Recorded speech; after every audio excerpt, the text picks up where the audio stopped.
এর ঝমঝম বৃষ্টির শব্দে ঘুমটা যেন ভাঙতেই চায় না। তারপরেও মেয়ের স্কুল আছে, তাই ভেবে সকালে ঘুম থেকে উঠতেই হবে। সকালবেলা জানলাটা খুলতে এত সুন্দর একটা প্রকৃতি, যেটা দেখে মনটা জুড়িয়ে গেল। আসসালামু আলাইকুম বন্ধুরা, কেমন আছেন সবাই? 2 দিন ধরে এসেছি, এখন পর্যন্ত খালার কোনো দেখা নেই। বারান্দাটা আজকে নিজেকেই পরিষ্কার করতে হবে। বারান্দার বাগানে এত ফুল ফুটছে, তবু যেন সৌন্দর্য বাড়ছে না, শুধুমাত্র পরিষ্কারের অভাবে। সব মিলিয়ে খুব একটা যেন অসহ্য একটা ঝামেলার মধ্যে আছি। তার মধ্যে এই যে আরও কিছু গাছ অ্যাড হয়েছে আমার প্রকৃতির মাঝে, মানে আমার ঘরের প্রকৃতির মাঝে, সেগুলোকেও যত্ন নিতে হবে। সকালবেলা চাটা তো মাস্ট, সবাই মিলে চা খাবো। আর মেয়েকে স্কুলে দিয়ে চলেও আসছি। বেশ বৃষ্টি হচ্ছিল, মেয়েকে রেইনকোট পরায় দিয়ে ওকে স্কুলে নামায় দিয়ে তারপর আলহামদুলিল্লাহ রিক্সা পেয়েছিলাম, বোধহয় খুব সহজেই হয়েছে।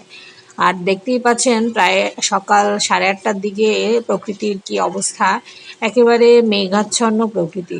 আর এদিকে আপনাদের ভাই অফিস যাবে যেহেতু, তার জন্য নাস্তা বানাইতে হবে। আর সে যেহেতু নাস্তার মধ্যে এটা খেতেই বেশি পছন্দ করে, তার কারণে ভাবলাম যে তার জন্য একটা ডিম করি। আর এখানে কিছু মাংস বেঁচেছিল, গরুর মাংস, সেটা ঝুরা ভাজা করি।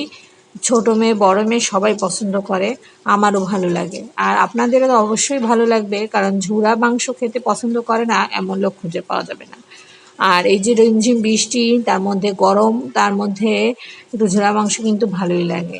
আর এই যে আপনাদের ভাইয়া বাসি খেতে চায় না, তার জন্য একটা ডিম করছিলাম। আর এদিকে প্রতিদিনই চিন্তা করি যে নতুন করে আবার শুরু করব, কিন্তু কোনোভাবেই হয়ে ওঠে না।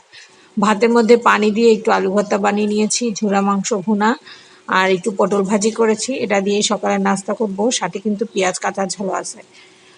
কি আর করার, বিকেলবেলা উঠে গেলাম ছাদে। ছাদে উঠে একটু নিজের ছবি তুললাম, নিজের ঘোরাঘুরি করলাম, নিজের জন্য একটু সময় কাটালাম।